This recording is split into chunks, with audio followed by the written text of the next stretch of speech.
I'm Doodelay, everybody. Nice to meet you. And today, I'm going to teach you how to be a genius in 4 easy, not so easy steps. Step 1, you're going to need a new mode of thinking.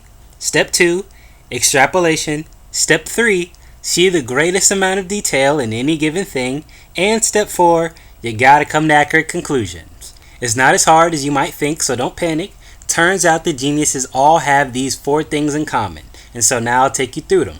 First and foremost, you're going to have to think a little differently, like I said before. See, most of us do something like this. We ask a curious question, come up with an idea that explains the answer to that question, and then we rush off to go tell the entire world how amazing we are. Geniuses do not do this. They're smarter than that.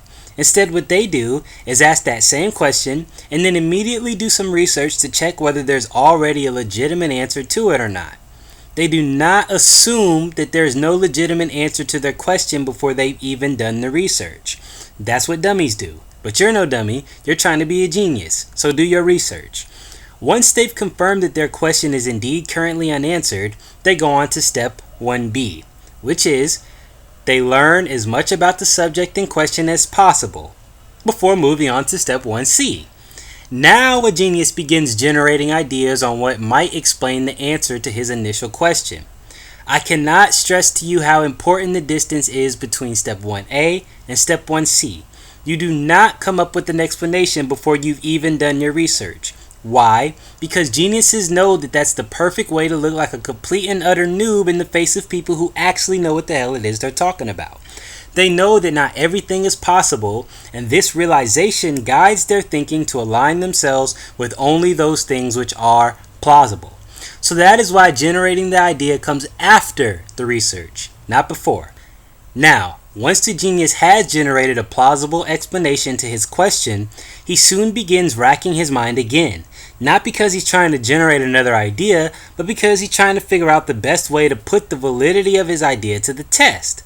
This is even more important than step 1C. This is step 1D. If you do not test whether the idea works on a miniature, experimental scale, then you might as well hang up your towel now because being a genius is not your thing. Every genius does this. Why do they do this? Because to assume that you are correct before you've taken the test is the height of stupidness. What if there was no exam before moving on to the next grade? What if you married someone without ever dating or kissing them first? You wouldn't, because you understand the value of testing ideas before jumping headfirst into things like an average person would do. But you're not trying to be average. You're trying to be a genius, so act like it. Now step 1E, and this is the last and final sub-step of step 1. If the experiment that you designed to test your idea works, then test it again in a slightly different way. If it doesn't work, then obviously you have some tweaking and rethinking to do because you're not dead accurate yet. But once it does work, well done. So that's the hard part about being a genius, step 1 through step E, because you've got to get rid of a lot of laziness and a lot of natural arrogance in thinking that you're ready for prime time before really doing any work. The rest should come a bit easier for you. Step 2 to becoming a genius is to master the art of extrapolation. That is to say, when you see something tiny happen at a minor scale, it is not unreasonable to multiply those effects over time. For instance, Leonardo da Vinci is perhaps the greatest genius of all time, even engulfing that of Sir Isaac Newton, Charles Darwin, or even Elon Musk.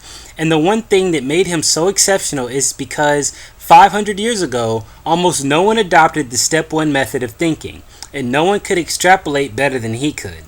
Da Vinci looked at the soil and rock that rivers and streams eroded little by little, and extrapolated that perhaps this is where the origin of valleys come from over vast amounts of time. Reasonable extrapolation is key to the creation of any genius. Charles Darwin was also a master of this technique.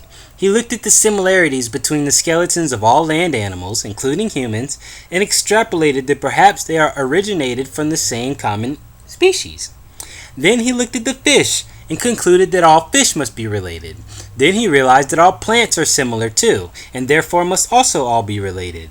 But the maximum of Charles Darwin's genius is when he extrapolated that perhaps all land animals, all birds, all fossils, all fish, and even all plants originated from the exact same common ancestor. And even to this day, I can't wrap my head around how he concluded that animals were even remotely related to plants. And yet, 21st century DNA analysis confirms that Darwin was dead right. He was a genius who utilized step 1 first and foremost, on top of mastering the art of extrapolation. Step 3 in our quest for genius is to seek the greatest amount of detail in any given thing. The more detailed you are, the more intricacies that you see is going to go an extremely long way in realizing your genius. In short, you've got to always look for the bigger picture. This is the definition of a genius. In fact, this step is what you get when you add step 1 and step 2 together. Step 1 plus step 2 equals step 3. Let's use art as an example here. When humanity drew its first cave paintings, let's be honest, they sucked. But why did they suck? Because there's no detail in it whatsoever. It's just lines on a wall. No depth, no shadow, no emotion. It's not even anatomically proportional. Eventually, we began to add more and more detail to these paintings over time, with Leonardo da Vinci showing us some of the greatest attention to detail the world had ever seen. He took into account how light interacts with the landscape, how the branches of rivers and trees are directly proportional to the thickness of the trunk. All this made his artwork sing and took the world by storm. Again, look at these early works of anatomy compared to Da Vinci's. Look how simple they are. It's incredible, isn't it? And yet, this man lived in the exact same time in history as they did. The difference is that Leonardo sought to record the greatest amount of detail in a given area of inquiry as possible. So if you want to be a genius, if you want to change the world, you've also got to see the biggest picture. And to do that, you're going to need detail. And so, finally we've arrived at the last and final step of how to be a genius. Step 4, which is come to accurate conclusions. This is the trickiest step of all, and you're never going to come to accurate conclusions with anything that's significantly difficult unless you go through all 3 steps before this. It's just not going to happen. And so, the last and final step is both the simplest and the hardest of all, because it encompasses 3 steps in one.